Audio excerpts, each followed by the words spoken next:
Hey guys, tonight we are gently closing the heavy, curtained doors on the frantic world of the late 19th century and creeping into the quiet, often agonizing, bedroom of the Victorian gentleman.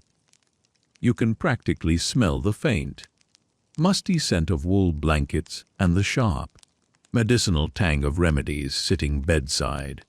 We're exploring the peculiar, sometimes desperate, lengths a well-to-do man would go to in the 1890s just to buy a few hours of blessed oblivion.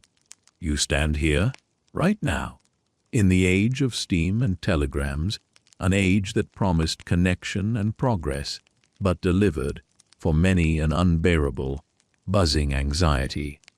Imagine yourself as one of these gentlemen. You've closed your account books, dismissed your carriage, and you trudge up the carpeted stairs of your townhouse. You've had a day filled with the relentless clamor of industrial London, or perhaps Manchester, or Boston, a noise that permeates the very brick of your home. Before the age of electricity fully banished darkness, this was still a relatively quiet world, but it was a world that had suddenly learned how to produce and sustain mental overstimulation on an unprecedented scale. You're not worried about wild animals or raids. You're worried about stocks, railway dividends, and the unread mountain of correspondence on your desk. This new form of worry is the true engine of your sleeplessness. The core problem, as you experience it, is that your brain simply refuses to shut down. You are trapped in a feedback loop of over-civilization. The Victorians had built a society so complex, so focused on relentless achievement, and so permeated by the constant thrum of business, that it frayed the very nerves that controlled rest. Unlike your rustic ancestors, who might have been tired from honest physical labor, your fatigue is purely cerebral. You are nervous, a condition that becomes almost a badge of honor among your class, signifying a mind too finely tuned for the crude realities of the world. The sensory overload of the era is the first thief of your sleep. Think about the gaslight. It's certainly better than whale oil or candles, but it casts a harsh, yellow, white glare that unnaturally extends the day. You might spend late evenings in the smoking room, debating politics under this relentless light, long past when your body naturally wants to wind down. This is the first time in history that artificial illumination is powerful and widespread enough to genuinely disrupt the natural human circadian rhythm. When you finally turn off the gas, a gentle hiss and then darkness. The visual ghost of the light seems to linger behind your eyes. Then, there is the great Victorian invention, the schedule. Your life is now dictated by the minute hand of the clock, not the sun or the simple needs of the body. You must catch the 18:15 train, attend the 10:00 meeting, dine promptly at 7:30. This rigid adherence to time itself becomes a source of stress. You find yourself lying in bed, meticulously calculating tomorrow's movements, mentally planning the 3 different routes your carriage might take to avoid traffic, or running through the precise timing required to catch your transatlantic telegram before the evening cutoff. You probably won't survive this mental self-torture. Your mind is simply too active, too structured, and too driven by a culture that equates inaction with moral failure. So, before you get comfortable, take a moment to like the video and subscribe, but only if you genuinely enjoy what I do here. Let me know in the comments where you are listening from and what time it is for you. Now, dim the lights. Maybe turn on a fan for that soft background hum, and let's ease into tonight's journey together. You realize this struggle is common. Insomnia, or hypnophobia, as some physicians morbidly term the fear of sleeplessness, is an epidemic among your peers. The sheer anxiety of failing in the competitive marketplace haunts you.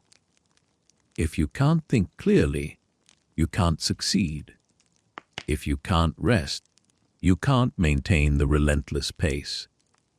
This pressure cooker environment, one part moral righteousness, one part cutthroat capitalism, leaves you perpetually alert. One of the curious fringe tidbits of the era is the widespread belief in brain fever, or neurasthenia, often linked directly to your inability to sleep.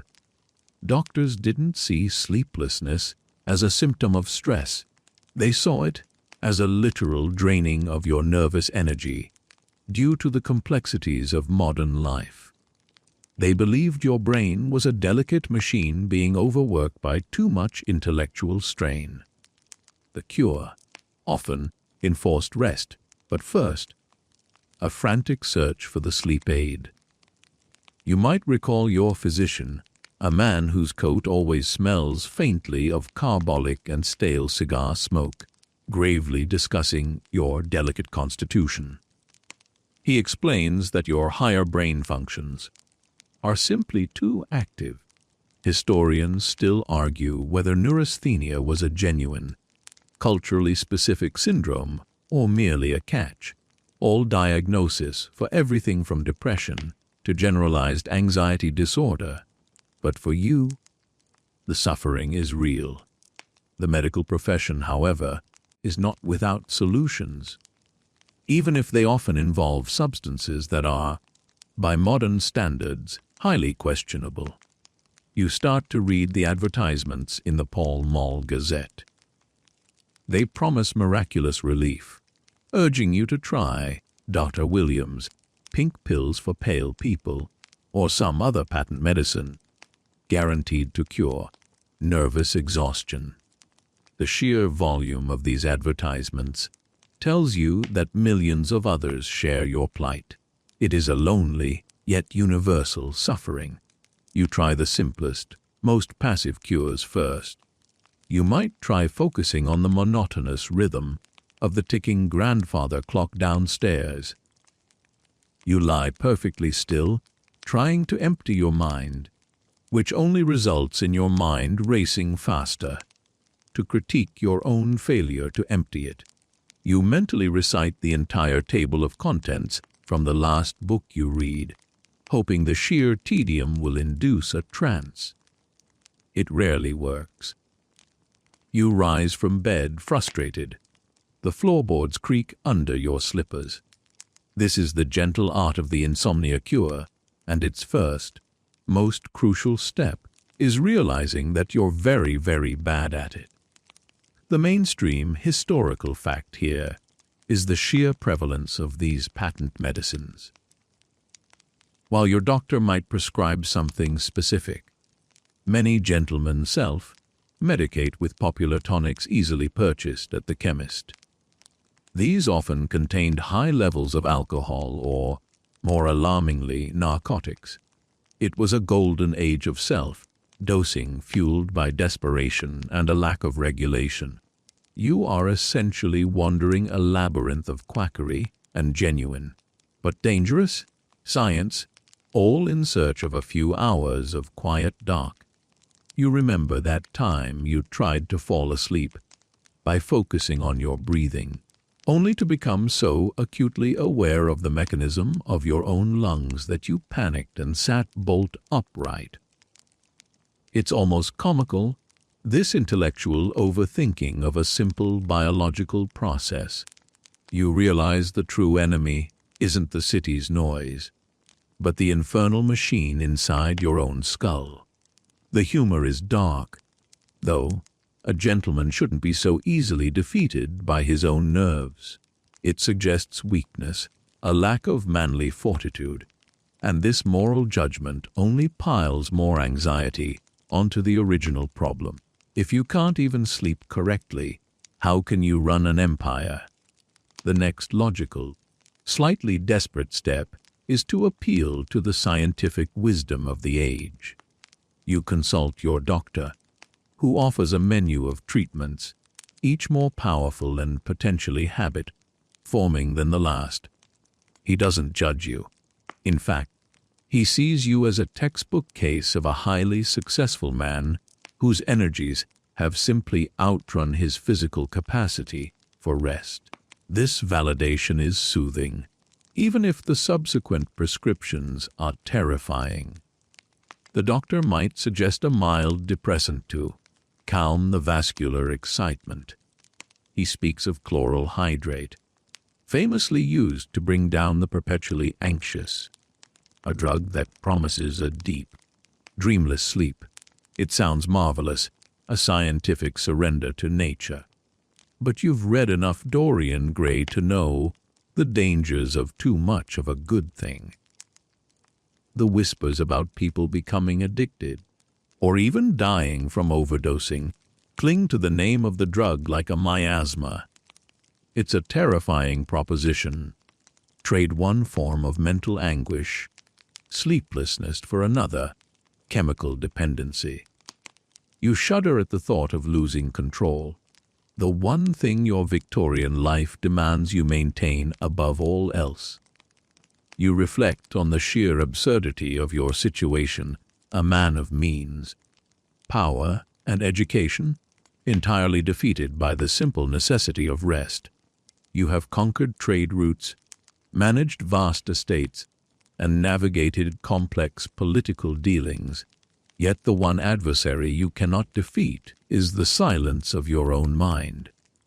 It's a very Victorian tragedy, rendered slightly ridiculous by the morning light. You might think, oh, if only I could exchange this heavy velvet dressing gown for a rough peasant's tunic and a straw bed, I bet I'd sleep like a baby. But then you remember the lice and the damp, and you settle back into your silk pajamas, choosing the refined torment over the rustic one. The sheer volume of advice is another source of your sleeplessness. Every magazine, every health column, and every well-meaning relative offers a conflicting piece of counsel. One tells you to take a long, cold walk just before bed to tire the blood. Another insists you take a long, hot bath to soothe the nerves. One advises consuming a heavy meal, believing that the effort of digestion will distract the brain. Another screams that you must fast, as a full stomach will only make the blood rush to the digestive organs, leaving the brain too active. You are drowning in well-intentioned, often contradictory, medical and folk wisdom. This cultural cacophony becomes yet another sound keeping you awake. It is a strange predicament. The more knowledge your society accumulates, the less you know about the fundamental art of simply existing in peace. You decide the simpler, less chemical approach might be best for now. You try the famous folk remedy counting sheep. You stand at the edge of a mental field, inventing a meticulous, endless stream of fluffy animals jumping a fence. But your meticulous Victorian mind takes over. You don't just count, you categorize. You assign a ledger number to each sheep. You worry about the structural integrity of the fence. You wonder if the shepherd is properly insured against livestock loss. Suddenly, you aren't counting sheep for sleep. You are mentally running a sheep farm, complete with tax implications and staffing issues. The irony is excruciating. You cannot even be dull efficiently. The only thing you successfully counted was the minutes ticking by on the clock, now nearly 2 a.m. The exhaustion is not just physical, it's social. You spend your waking hours attempting to mask the hollow rings under your eyes with meticulous grooming and a stiff upper lip. To admit to poor sleep is to admit to poor self-management, a cardinal sin in the Victorian moral economy. You must perform wellness, even when you feel like a frayed nerve end stretched over a skeleton. The sheer effort of appearing rested is yet another stressor that ensures you won't be, leaving you trapped in a cruel loop of pretense and fatigue. This silent, hidden suffering is the true price of the era's success. You yearn for the oblivion promised by the next section's remedies, however risky they might be. The simple need for rest has driven you to the doors of the apothecary, where the true chemical warfare against wakefulness is about to begin. You abandon the fruitless ritual of sheep counting, the mental sheep now wearing tiny top hats and filing formal complaints against your obsessive management. The quiet desperation finally drives you out of your study and towards the public street, specifically to the apothecary's shop. This isn't a quick trip to a modern pharmacy. This is a descent into a place smelling of dried roots, ether, and hushed secrets. The shop itself is dimly lit, despite the gas lamp overhead, a place of heavy, dark wood shelves stacked high with mysterious glass jars. As you step across the threshold, a small bell clinks softly above the door, announcing your presence like a gentle, metallic sigh. The atmosphere is thick, a heavy blend of bitter herbs and sweet, cloying tinctures, which somehow feels both comforting and deeply sinister. You are here to seek peace, but you suspect you are purchasing a form of controlled surrender. The apothecary, a serious, pale man with perpetually stained fingers, greets you with a low, knowing nod. He is a dealer in quiet desperation, and you are a prime client. He knows why you are here, without you having to speak the word. Insomnia, your class, your exhaustion, the slight tremor in your hand as you gesture. It all tells the story of the modern, successful man defeated by his own mind. He pulls out a heavy leather-bound register, ready to record the transaction. The chemical path is the last resort, the powerful tool wielded by science, promising a rest that nature now refuses to grant. The first, and most ubiquitous, solution that dominates the shelves is laudanum. You may have been taking it in small doses already, disguised in various tonics and elixirs, but now you seek it in its potent, pure form. The mainstream historical fact here is its sheer popularity. Laudanum, essentially opium dissolved in alcohol, was the aspirin of the Victorian age.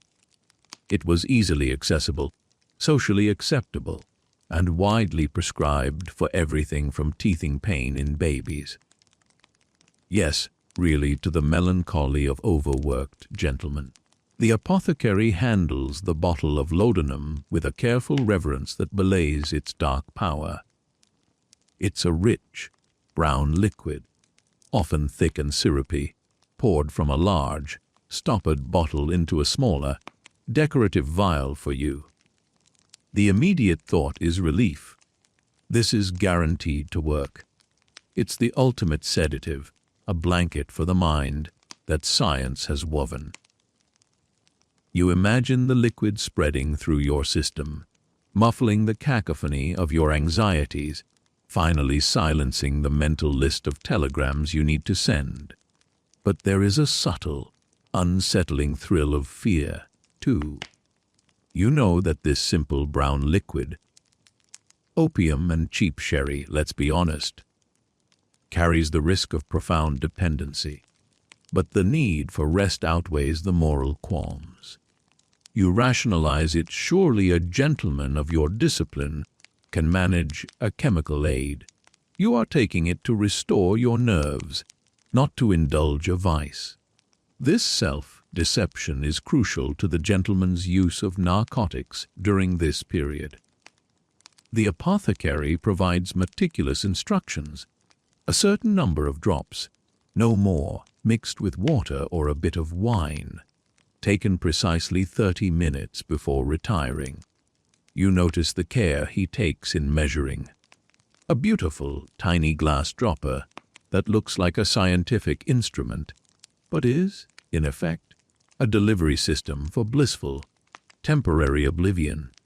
If laudanum represents the comfortable, though dangerous path, the other option your physician might steer you towards is the unsettling world of bromides. Bromide salts, typically potassium bromide, were the go-to sedative that lacked the narcotic punch of opium, but worked by fundamentally depressing the central nervous system. When the apothecary prepares this for you, the contrast in sensation is immediate. Laudanum smells sweet and boozy. Bromide is often a clear liquid or a crystalline powder, possessing a faintly metallic, almost saline taste when dissolved. This is the unsettling truth of the bromides. They don't just put you to sleep, they make you calm by making you care less. The chemical washes over the sharp edges of your personality, turning the relentless, achieving gentleman into a slightly dull, placid version of himself. Your doctor, in his wisdom, assures you this chemical dulling is the very definition of nervous rest. You lie there, after taking the prescribed dose, feeling a strange, heavy tranquility. The thoughts are still there, but they are distant, muffled, like conversations happening in the next room.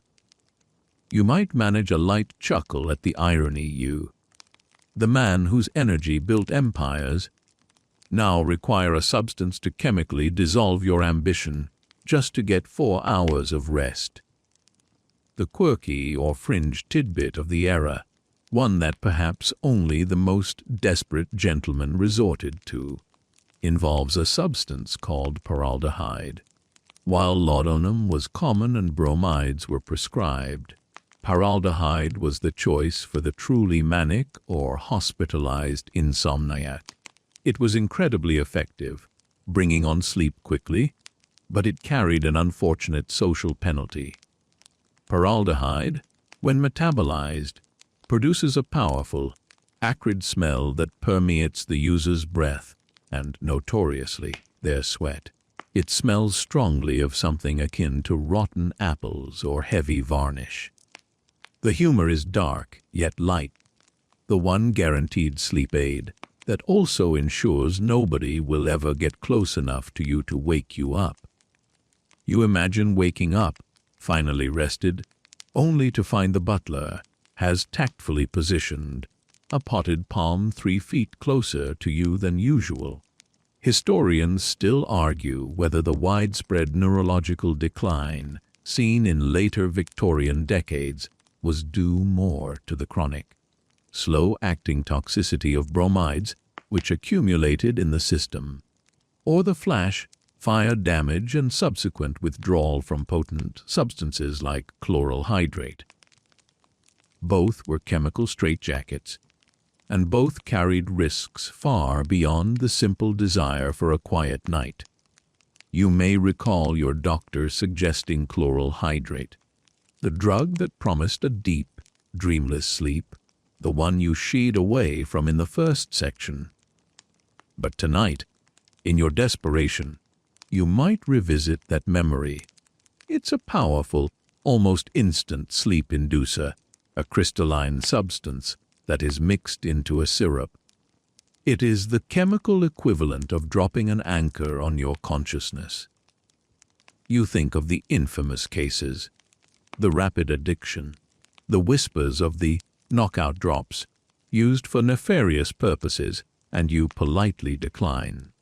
You still maintain a shred of the Victorian virtue of self-control. You want to manage your sleep, not be managed by a dangerous crystal. The apothecary, sensing your hesitation and your need for a solution that feels more like a tonic than a toxin, might recommend an elixir, a custom blend, perhaps his own specialty. He measures out various liquids with beautiful precision, the thick, clear, and brown fluids spiraling together in the mortar, the glass rod stirring with a rhythmic, mesmerizing clink, clink, clink. This is where the artistry lies. He is proud of his custom mixture, and you, the client, are soothed by the feeling of receiving personalized, tailored science. The joke is, of course, that his custom blend is likely just a slightly diluted version of laudanum, with a heavy dose of sweetener, and perhaps a bit of cherry flavoring to mask the bitterness. It's still opium, but it tastes like professionalism. You return home, clutching the small stoppered vial, your salvation. It sits on your bedside table, a silent, chemical promise. The irony is heavy. You have spent your day battling the complexities of the modern world, only to seek refuge in a bottle of liquid complexity that carries its own set of modern, terrifying risks. The cost of a good night's sleep in this age of progress is often dependency. You meticulously follow the instructions. You measure the drops, perhaps too carefully, trying to assert control over the one thing that will take it away. You swallow the bitter liquid, chase it with water, and lie down. You feel the warmth spread, a pleasant, dulling sensation that starts in your abdomen and creeps outward to your extremities. The buzzing anxiety that was your companion for the past week begins to recede. It is a surrender, yes, but a necessary one. As the drug takes hold, you realize the gentle art of the Insomnia Cure is actually the gentle art of chemical abdication. You are not achieving sleep, you are forcing unconsciousness. And yet, the silence is golden.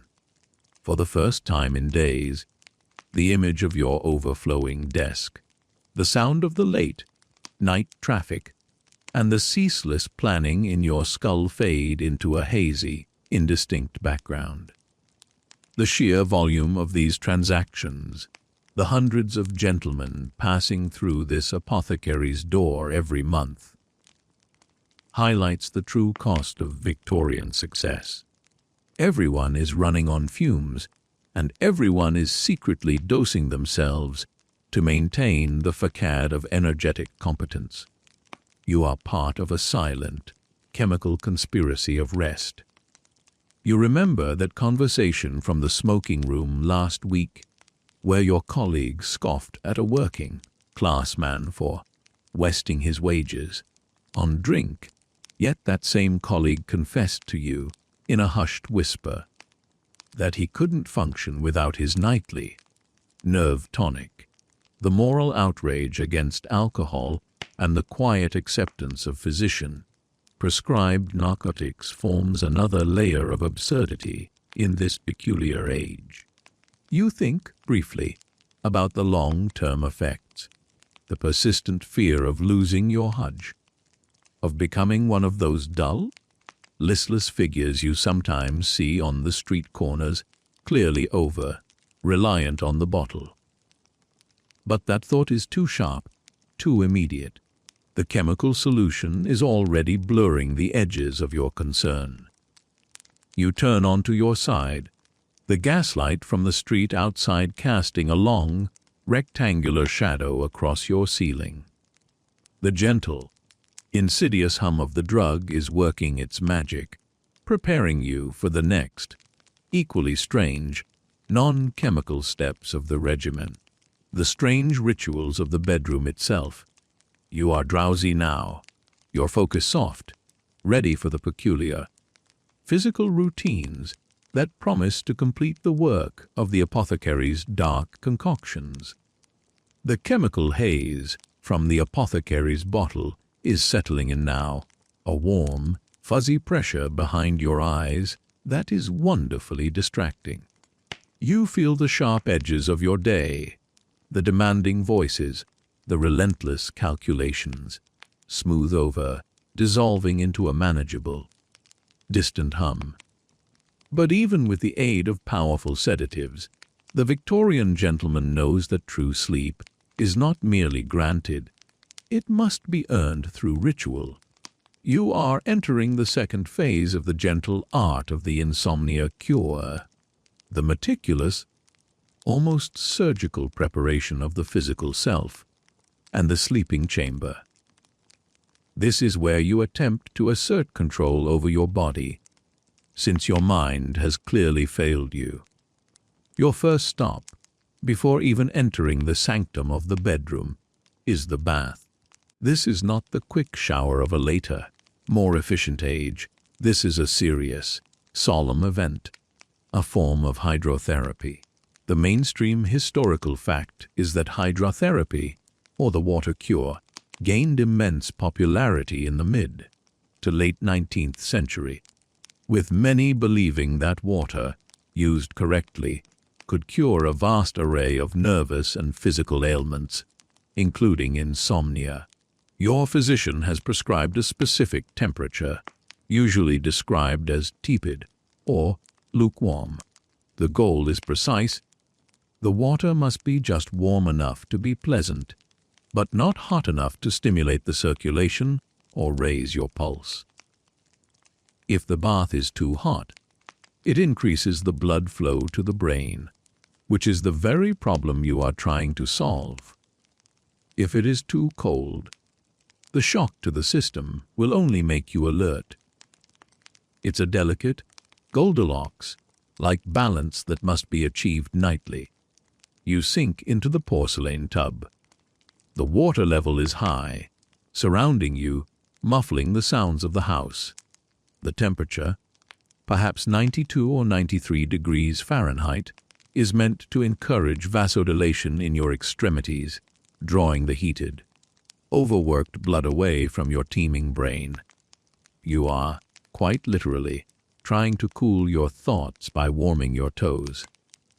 As you lie there, suspended in this lukewarm state, you are instructed to think of nothing at all. This is, of course, the most difficult part of the entire ritual. Your mind immediately starts composing a strongly worded letter to the railway company about the poor state of their first-class carriages. Oh, the struggle to be dull! You might even have a small piece of apparatus in the bath, perhaps a neck pillow stuffed with dried lavender or chamomile, a popular Victorian floral pairing for sleep. As the water grows slightly cooler, you feel a deep, penetrating stillness. You might drift to the edge of a light doze, only to be snapped back by a sudden splash as you lose your grip on the soap. It's a fleeting moment of peace, purchased with meticulous planning. The one light joke here: if your great-grandson could see you now, he would be absolutely baffled that you needed a meticulous 40-minute bath just to prepare for the simple act of lying down. He probably just presses a button and expects a machine to do the work. Once you exit the tub, the drying process is also precise. No vigorous towel rubbing that would excite the skin and the nerves. You are to gently pat yourself dry with a thick, soft Turkish towel, allowing the air to do some of the work. You don a fresh flannel nightshirt, thick, perhaps even heavy, depending on the season. The weight of the fabric is meant to be a comfort, a form of gentle pressure against the agitated skin. You may even tie a simple silk scarf loosely around your neck, a curious habit meant to regulate the temperature of the jugular vein, which some fringe medical theories of the time insisted was the highway for restless energy. You finally enter the bedroom, and this chamber itself is a character in your story. A Victorian gentleman's bedroom is not minimalist. It is a fortress against the outside world, dominated by heavy, dark wood furniture and layers upon layers of textile. The windows are covered by thick velvet or damask curtains, designed to block out every shard of gaslight and every murmur of street noise. Complete, oppressive darkness is the first requirement. You check the curtains meticulously, ensuring no sliver of light, even the soft, yellow glow of the street lamp, can penetrate the room. Next is the question of ventilation. This is where the Victorians descended into near superstition. On the one hand, you are instructed that pure, fresh air is essential to the nervous system. Stale air is considered morally and physically debilitating. On the other hand, the Victorian gentleman had a near phobia of draughts. A sudden, cold blast of air was thought to seize the muscles, induce colds, or even lead to paralysis. So you must achieve a perfect, paradoxical state, a constant, gentle flow of fresh air without a perceptible draft. You might see a peculiar, slatted wooden screen placed strategically in front of the window. The draft deflector, a surprisingly complex piece of engineering designed to break up and redirect the dreaded currents. Another gentle chuckle. Imagine the sheer dedication required just to manage the air in a room. It's easier to manage a colonial trading post than to regulate the airflow in a London bedroom. The bed itself is a formidable structure. Your mattress is likely filled with horsehair or wool. A firm, heavy foundation, certainly not the light, bouncy foam of the future. The bedding is crucial. You eschew the newfangled, light duvets, which are seen as slightly foreign and effeminate, and instead rely on layers of heavy wool and cotton blankets. This is not just for warmth. The sheer, gentle weight of these blankets is part of the therapy. It provides a constant, calming pressure, grounding your agitated body to the mattress. And this brings us to the quirky or fringe tidbit of this section, the use of weighted sleep aids. While a full-scale, medical-grade weighted blanket, as we know it today, wasn't mainstream, desperate gentlemen would sometimes employ similar, localized pressure. This might manifest as a specially designed, heavy velvet eye mask, weighted with a small amount of fine lead shot or sand that pressed down firmly on the eyeballs and temples. The purpose was two-fold: absolute darkness and a sensory anchor. The light joke here is imagining you attempting to rise in the middle of the night, forgetting the heavy mask, and stumbling around the room like a very serious, very wealthy mime. The meticulous nature of the ritual extends even to the arrangement of your clothing. Your shoes are placed precisely together. Your pocket watch is placed face down on a small linen cloth, so the sound of its ticking is muffled, transforming the sharp tick-tock into a nearly subsonic thump-thump. Everything in the room must be still, ordered, and subdued. This is your psychological battlefield. Order in the room is meant to impose order on the unruly mind. You lie down, the heavy blankets pressing you into the horsehair mattress. The slight residual hum of the laudanum is there, and the tepid bath has made your skin feel wonderfully loose and warm. Yet, the mind still attempts to revolt. A sudden, sharp thought about that risky investment you made pops up, demanding attention. You realize that all the chemical and physical preparation in the world cannot stop a Victorian brain from doing what it was trained to do: worry about money and status. This leads to the final, often comically dull, ritual before sleep, the choice of reading material. You grab the book set aside for this exact purpose. It must be dry, technical, and utterly devoid of passion, excitement, or novel ideas. You would never dare read a novel which would only engage your imagination and keep you awake for hours, eager to know what happens next. No, your sleep library is stocked with guaranteed cures for wakefulness. A volume of parliamentary debates, a dense tract on Assyrian canal irrigation techniques, or the most famous example, a railway timetable. You open the book on railway goods transport, and the rhythm of the language is deliberately flat, monotonous, and procedural.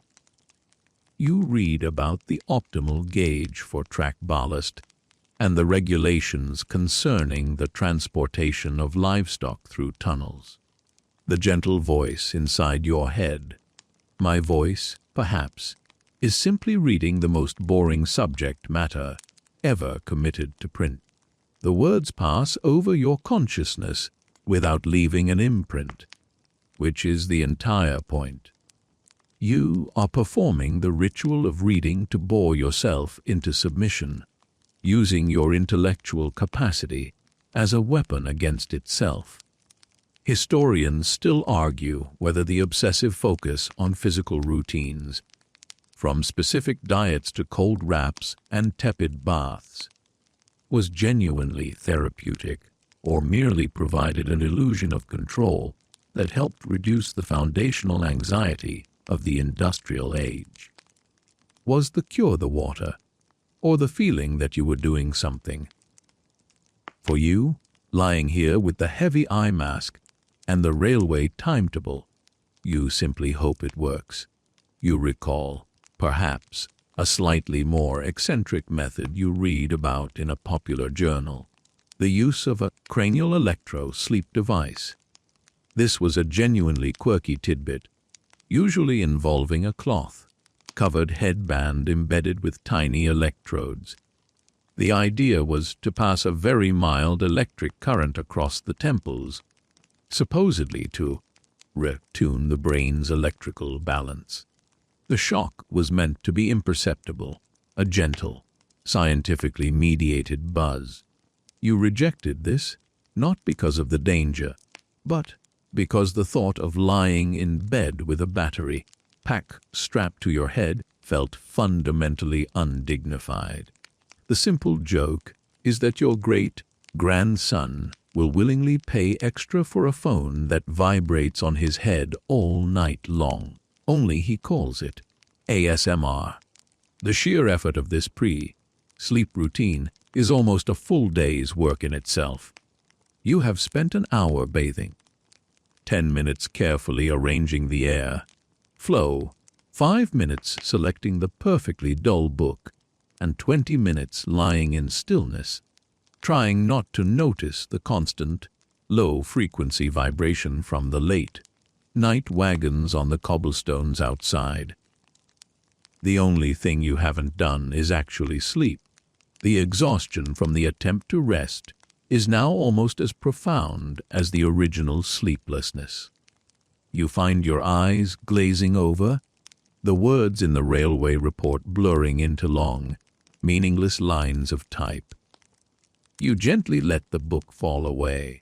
It lands with a soft thump on the thick rug beside the bed. You turn off the bedside lamp, perhaps an oil lamp, still favored for its softer, dimmer light than gas. Now you are in the darkness, pressed down by the heavy blankets, feeling the chemical tranquility and the physical exhaustion merge into one powerful current. The ritual is complete. You have done everything a disciplined gentleman can do to prepare for sleep. All that is left now is the surrender, the slow, inevitable drift towards the morning, and the acceptance of the energy debt you have incurred. You wonder what peculiar morning rituals will be required to counteract the effects of the powerful sedative. You are a ship becalmed in the silent, dark ocean, waiting for the current of unconsciousness to finally take hold. The deep, heavy pressure of the blankets and the gradual, gentle slowing of your chemically assisted mind should, by all accounts, be enough. Yet, the gentle art of the Insomnia Cure dictates that the gentleman must fight his sleeplessness not only with drugs and physical preparation, but with a total, rigid reformation of his daily habits. You may have won the battle tonight, but you must wage a ceaseless war against excitation every day. You now enter the realm of peculiar, often counterintuitive, dietary and lifestyle prescriptions designed to eliminate any spark of intellectual or digestive activity that might dare to interfere with your next scheduled slumber. The doctor, remembering that you are a man whose brain is overworked, has given you a stark warning: all stimulating foods and drinks are forbidden. This rule immediately eliminates many of the pleasant vices that define your class. No more strong coffee after dinner. The source of its nervous energy is deemed too dangerous.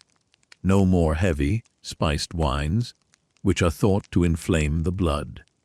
Even tea, the very lubricant of Victorian society, must be taken in a weak, near colorless infusion, or, preferably, replaced with barley water or a thin, innocuous gruel.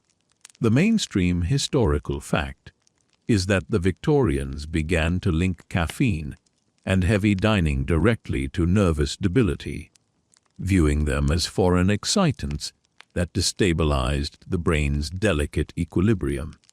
The dietary advice becomes almost comically specific. You must avoid red meat, considered too rich, too blood-stimulating, and too difficult to digest. Instead, you are placed on a regime of bland, easily assimilated foods. Think boiled fish, perhaps a sole or cod, pale and flaked, served with a little lemon. Think bread softened with milk. Your doctor encourages milk, drunk warm, believing it to be the perfect, easily digestible food that settles the stomach without requiring excessive blood flow for processing. You might manage a wry, internal chuckle. The man who controls railways and global markets is reduced to the diet of an infant, all in the quest for quiet. It's a very expensive form of baby food, isn't it? Dinner, your last meal, becomes a delicate, tightly timed operation. It must be light, taken no later than 7:30 p.m., and must be concluded with at least a 4-hour gap before you retire. This gap is crucial. Your body needs to complete the arduous task of digestion before you even think of lying down. The doctor warns that if you lie down with a full stomach, the blood rushes to your abdomen to process the food, leaving your brain too alert in a compensatory, frantic struggle to maintain balance. So, you spend the long, empty hours between dinner and your bedtime ritual in a state of carefully managed non-activity. And what activities are permitted? None that involve mental strain, obviously. No reading of business correspondence, no complex mathematics, and certainly no engaging with anything that might provoke a strong emotional response. You are advised to engage in mild, boring social interaction. This might involve sitting in the drawing room, listening patiently while your wife reads the most tedious passages of a religious tract, or perhaps simply staring into the fire, trying to cultivate a perfect blankness of thought. The sheer effort of remaining politely present while being fundamentally inert is exhausting. The most peculiar prescription, and perhaps the quirky or fringe tidbit of this section, is the doctor's recommendation for mechanical exercise taken after dinner, not the vigorous, sweat-inducing exercise that would release too much adrenaline, but something rhythmic and entirely mindless. He might prescribe long, monotonous walks on level ground, focused solely on the placement of your feet, or the use of a simple, stationary exercise machine, a prototype of the future's elliptical. designed to simulate a steady, unvarying motion. The aim is not physical conditioning, but mental distraction through repetitive action. A popular recommendation of the time for the highly nervous was the carriage ride. You might be instructed to take your carriage out, not to go anywhere, but simply to be in motion. You sit in the cushioned carriage, staring out at the predictable houses, the rhythmic clop, clop, clop of the horse's hooves, and the gentle sway of the vehicle creating a low, level, soothing background hum. The gentle vibration is meant to hypnotize you slightly, separating your body from the intense focus of your mind. It is passive, expensive boredom, designed to lull the senses into compliance. The mental health advice that accompanies this is the most difficult to follow. Do not think about your business. Your doctor strongly cautions you against any mental work after 500 p.m. But how can you, the engine of your financial life, simply turn off your ambition? You try to substitute useful thinking with safe, unexciting mental imagery. You are told to visualize simple geometric shapes, or perhaps the texture of a velvet cushion. You are explicitly forbidden from making any crucial decision after lunch, believing that the afternoon brain lacks the necessary vigor for good judgment and will only stew in anxiety. Historians still argue whether the widespread avoidance of intellectual activity was a valid nervous therapy, or simply reflected the Victorian belief that only manual laborers and women could stand to be idle. You remember your attempt at visualizing the velvet cushion. It started well, all soft texture and rich color. Then, your mind, the infernal machine, began to calculate the thread count, estimate the cost of the dye, and wonder whether the company that wove the velvet was publicly traded. The attempt to be boring often resulted in hyper-specific, highly technical boredom, which was still a form of mental engagement. The only thing worse than an anxious mind is an anxious mind trying desperately to be dull. There is a final, light joke in this.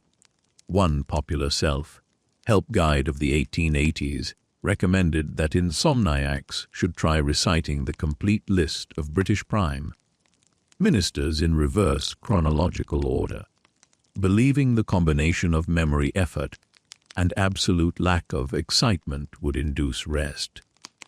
You tried this one night, only to realize you couldn't remember the one who served briefly in 1846, which sparked a frantic, wide-awake hunt for an encyclopedia, thereby guaranteeing another sleepless night. The cure became the disease.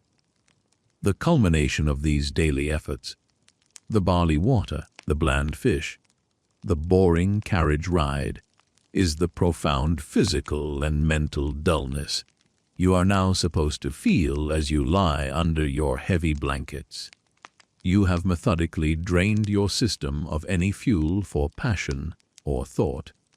You have created an internal environment so relentlessly unexciting that sleep becomes the only available escape route. The drugs from the previous section provided the immediate knockout, but these rigid lifestyle rules are designed to prevent the anxiety from ever building up again. You recall the conversation from a few weeks ago. That time you tried to explain your bland diet to a younger, more vigorous colleague. He looked at you with pity, scoffing at your ways. But you know that your struggle is the price of his success. You are the nervous wreck that the age of steam has produced. You have traded robust health for refined wealth, and now you must take this complicated, gentle, and utterly boring route back to simple, natural rest. The accumulated fatigue from the initial sleeplessness, combined with the new, Deliberate exhaustion from the bland food and the monotonous routine finally settles deep into your bones. It's a deep, satisfying emptiness, readying you for the final surrender and the quiet reflection on the toll this has taken on your life. The long night has passed, either through the chemical surrender of the laudanum, the methodical self, boredom of the railway timetables, or the sheer, cumulative exhaustion wrought by your rigid daily regime. You awaken not with a start, but with a slow, heavy recognition that the sun has risen. You have bought a few hours of rest, but the cost of the gentle art of the insomnia cure, the long-term sleep debt, and the social toll, is evident the moment your feet touch the cold floor. You rise feeling heavy, slightly sluggish, and carrying the faint, metallic aftertaste of bromide or the syrupy sweetness of opium. This is the paradoxical truth of your cure. You are rested, yes, but you are not invigorated. The drugs were a blunt instrument used to silence the brain, and the side effect is a subtle, cognitive fog that hangs over the first few hours of your day. You must now rely on carefully managed stimulants. A single, weak cup of black coffee, perhaps, or a prescribed nerve tonic with a lower narcotic content, just to counteract the effects of the things you took to sleep. It's a perpetual, self-managed cycle of chemical suppression and gentle counter-stimulation.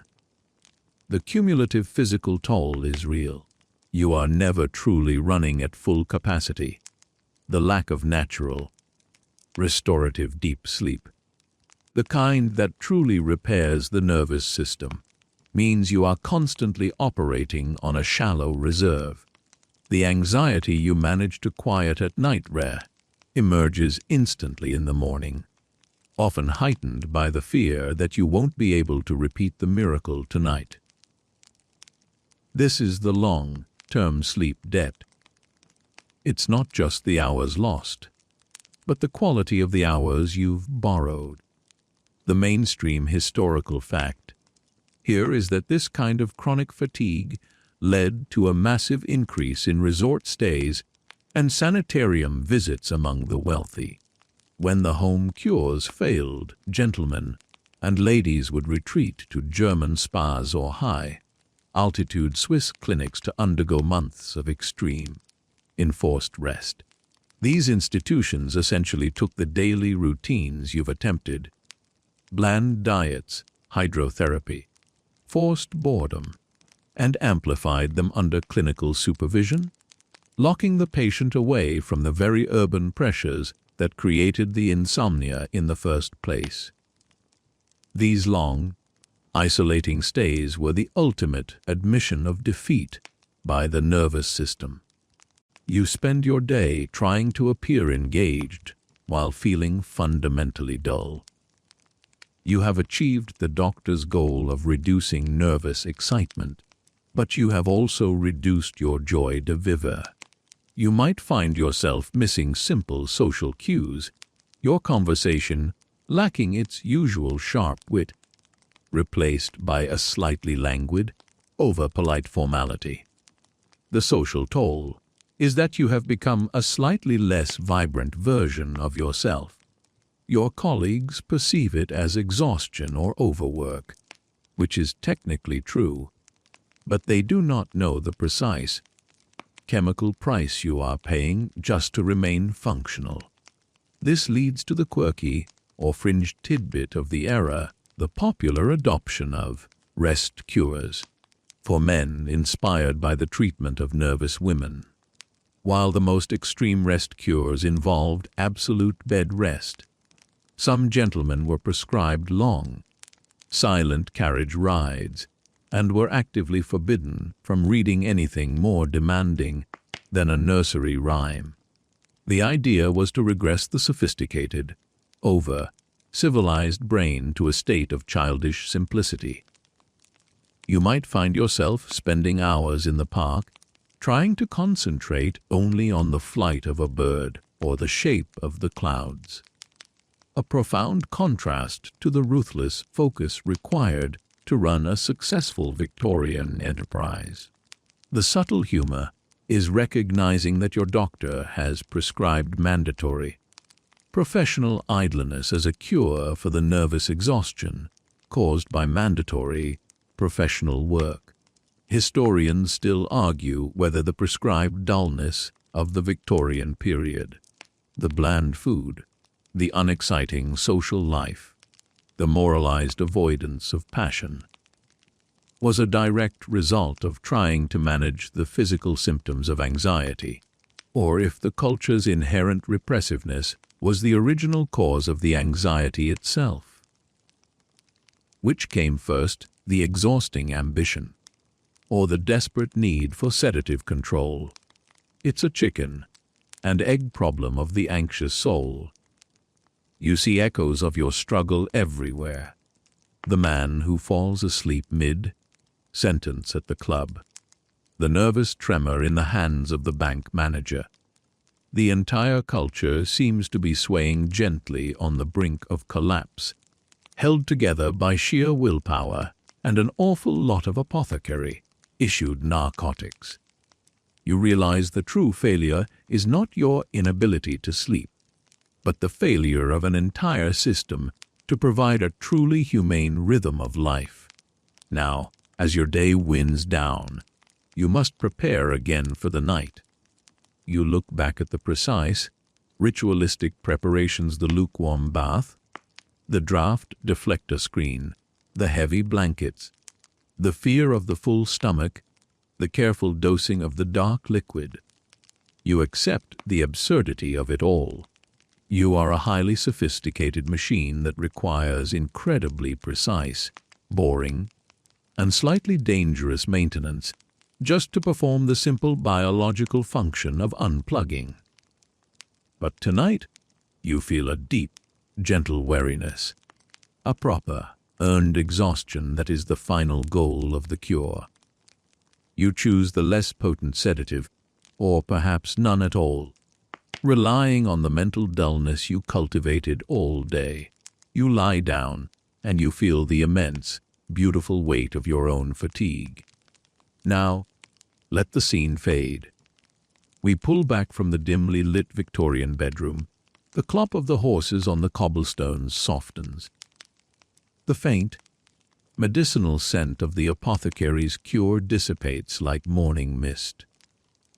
You are no longer that anxious gentleman, defeated by his own nerves, but you carry the lesson he learned: the greatest cure for sleeplessness is often not a dramatic solution, but the gentle, deliberate subtraction of daily noise.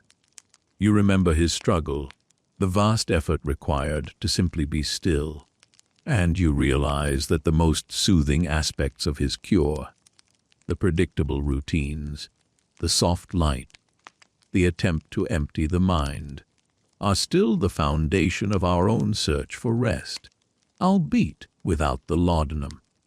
Allow your mind to let go of the heavy wool blankets, the meticulous air current, and the boring railway timetables.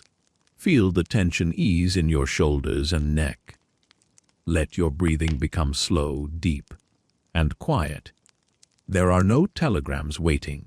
There are no stock prices to check. The work of the day is done.